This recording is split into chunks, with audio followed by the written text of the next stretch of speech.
ఓం నమః శివాయ. అందరికీ నమస్కారం. ఈరోజు ఈ వీడియోలో మనం కాశీ పంచకం, ఈ స్తోత్రం యొక్క అర్థం, ఈ స్తోత్రాన్ని పఠించడం ద్వారా పొందే ప్రతిఫలం తెలుసుకుందాం. ముందుగా స్తోత్రాన్ని చూద్దాం. మనోనివృత్తి పరమోపశాంతి సా తీర్థవర్యా మణికర్ణికా చ జ్ఞాన ప్రవాహ విమలాదిగంగా సా కాశికాహం నిజబోధరూపా. అనగా మనసులోని ప్రశ్నలన్నింటికీ సమాధానం, అత్యుత్తమమైన మనశ్శాంతి, తీర్థరాజమైన మణికర్ణిక, శుద్ధమైన జ్ఞాన ప్రవాహమైన గంగానదికి రూపం, నిజ ఆత్మరూపమైన ఆ కాశికను నేనే.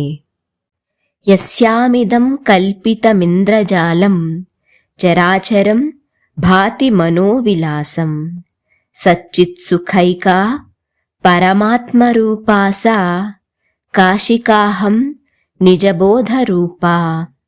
అనగా మాయతో కూడిన ఈ మొత్తం చరాచర సృష్టికి నిలయమైన సచ్చిదానంద రూపము, పరమాత్మస్వరూపము, నిజ ఆత్మకు రూపము అయిన ఆ కాశికను నేనే.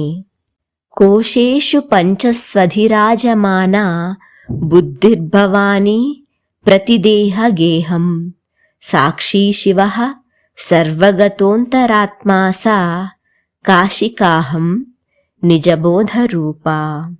అనగా పంచకోశముల జ్ఞాన ప్రకాశమై భవానీ దేహమున అర్ధభాగముగా వెలుగొందుతూ అంతరాత్మకు సాక్షి ప్రభు అయిన శివునిగా నిజ ఆత్మరూపమైన ఆ కాశికను నేనే. కాశ్యాహి కాశత కాశీ కాశీ సర్వప్రకాశికా సా కాశీ విదితా ఏన తేన ప్రాప్తాహి కాశికా. అనగా కాశీ, కాశీలో ఉన్న అన్నింటినీ ప్రకాశింపచేయును. అటువంటి కాశీని తెలుసుకున్నవాడు కాశీకి చేరును. కాశీక్షేత్రం శరీరం త్రిభువన జననీ వ్యాపినీ జ్ఞానగంగా భక్తిశ్రద్ధాగయేయం నిజ గురుచరణ ధ్యానయోగః ప్రయాగః విశ్వేశోయం తురీయః సకల జనమనః సాక్షిభూతోంతరాత్మా దేహే సర్వం మదీయే యది వసతి పునస్తీర్థమన్యత్ కిమస్తి.